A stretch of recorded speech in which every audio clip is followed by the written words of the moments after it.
Thank you, Secretary Kerry, for coming today. You mentioned in your remarks that we don't need politicians to go home and say we need to end foreign aid and we need to spend some of that money at home. Well, this might come as news to one of the most prominent politicians in our country who said in his re-election campaign that we need to do less nation building abroad and more nation building at home, and that would be your current boss, the President of the United States. So I don't think this is unique to Republicans or Democrats. In fact, it crosses all party lines.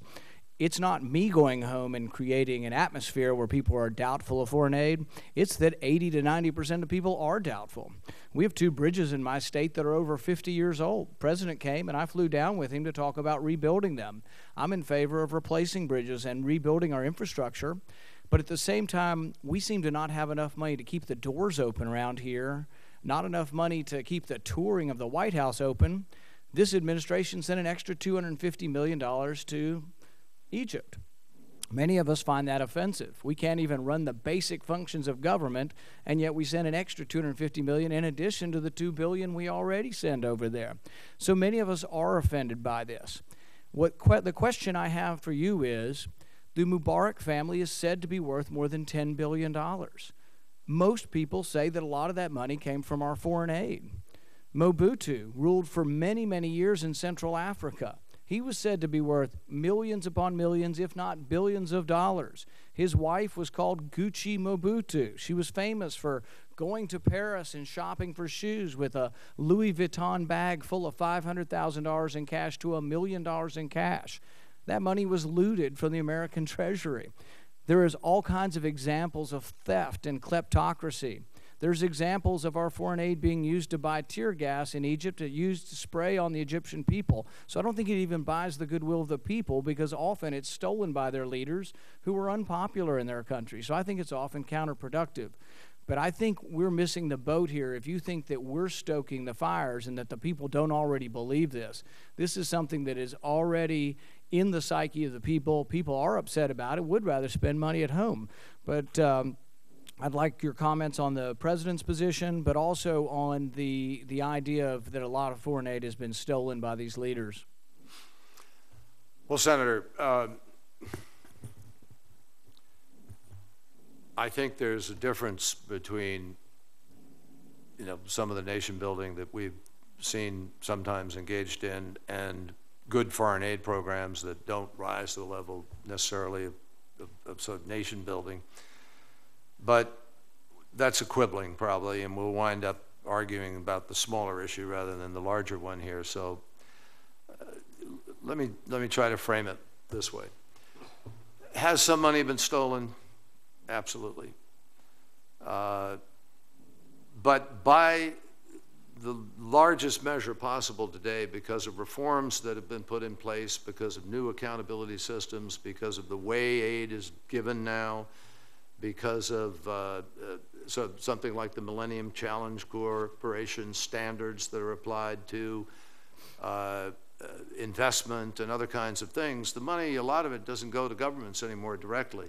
It goes into either the investment or into the project, and it's quite controlled. And that's one of the reforms that's been put into place. And we often have a fight about that with some countries. For instance, Pakistan pushed very, very hard to say, no, we want it directly to the government. We said, no, we're going to do it this way to project and so forth in order to have the kind of accountability that you're talking about, that we need. So historically, yeah, but some of the riches of people who have ripped off their own governments have not necessarily come from our aid. They've come from stealing from the revenues of their oil or selling the diamonds and the rubies that they have in their resource-rich, mines. And there are plenty of ways that people have enriched themselves in some countries to the adversity of their people.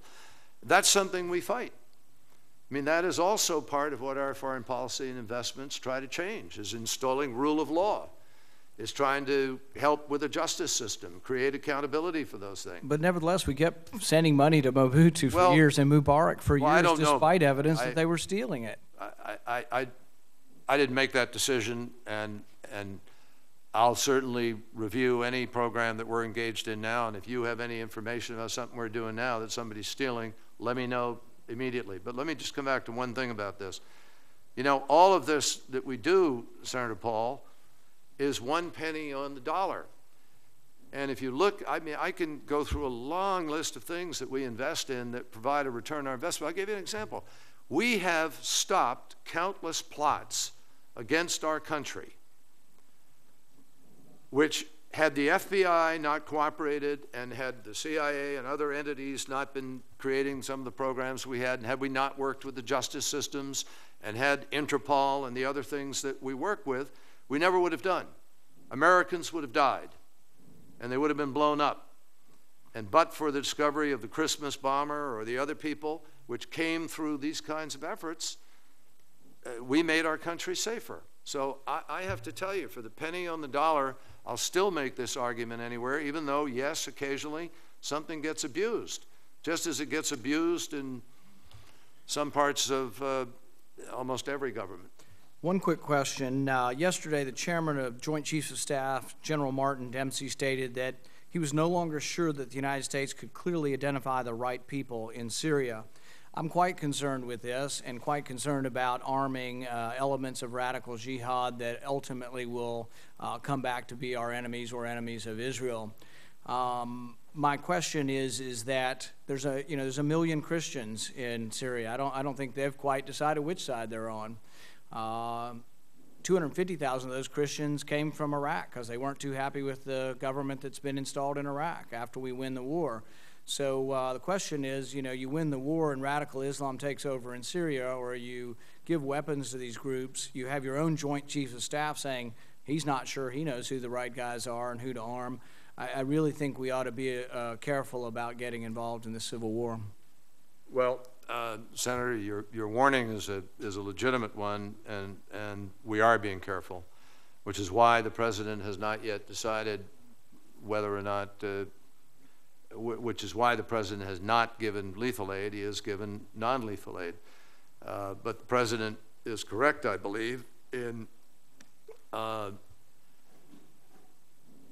his determination that President Assad can no longer represent the people of that country, and that the Syrian opposition is the broad-based international entity that is representative of the real aspirations of the Syrian people. Now, that's a different determination from actually deciding you can protect who's getting what.